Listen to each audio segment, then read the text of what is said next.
So now that I've gotten your patient history and seen that you really don't have any issues going on, I did make a pamphlet for you just as a precautionary to teach you what high blood pressure is and how to prevent it, okay? Because like I said, in your history here, you don't really have any illnesses or injuries or anything like that going on, but you do have a familial history of high blood pressure. So in this packet here, it's just 2 pages. It has, we'll go in depth about what high blood pressure is, how you can get it, how to treat it, and then also resources on that you can go to help prevent it, okay?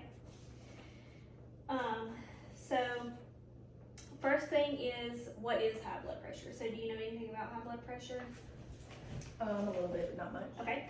So what it is that the force of the blood on your arteries, so your blood vessels that pump blood and oxygen to your body, high blood pressure causes it, that pressure to be way too high all the time. So it puts a stress on your heart trying to get the blood throughout your body, okay? This is also known as, have you ever heard of like hypertension? Okay, so that's what this is. So a lot of people call it the silent killer because high blood pressure can come with no signs or symptoms at all.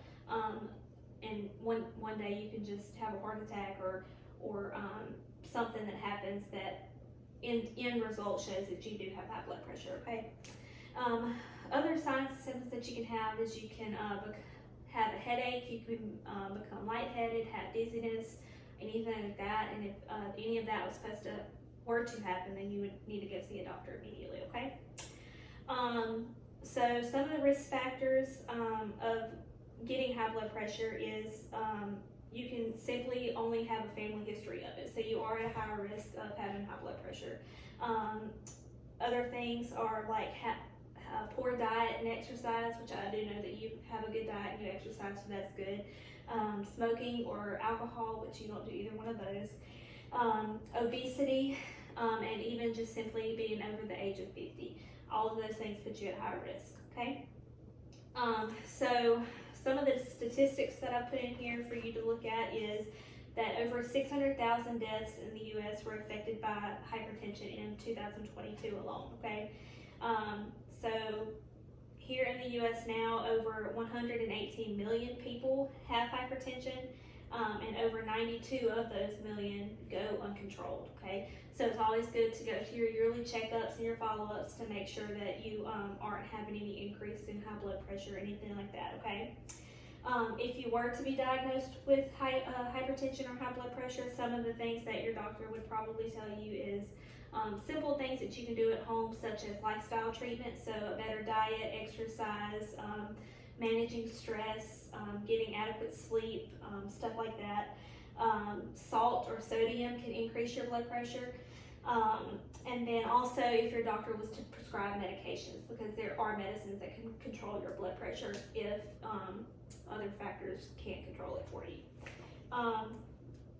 So obviously, luckily, high blood pressure is a controllable disease. If it is uncontrolled, it can lead to strokes or heart attacks or even death. It can also damage your arteries, your hearts, just pretty much if it's uncontrolled, it can damage a lot of things. But it is easily controlled if you manage your diet, exercise, and just listen to your doctor. Prevention would be like healthy diet, so you want to eat fruits, vegetables, dairies, stuff like that. You want to have a good activity. You want to exercise about 30 minutes 5 times a week. You want to manage your stress, which is easier said than done. But obviously, you know, if you need to talk to anybody or anything like that, you want to manage your stress. Okay, and then, like I said, just maintain good exercise, weight, and things like that. And again, go into your yearly checkups. And then on this last page, I have references for you, just that way you can go on your phone or your computer or whatever that you have at home. And if you have any more questions to use to learn about high blood pressure and how to prevent it, and if you were to get it, how to control it, okay? Do you have any questions? No.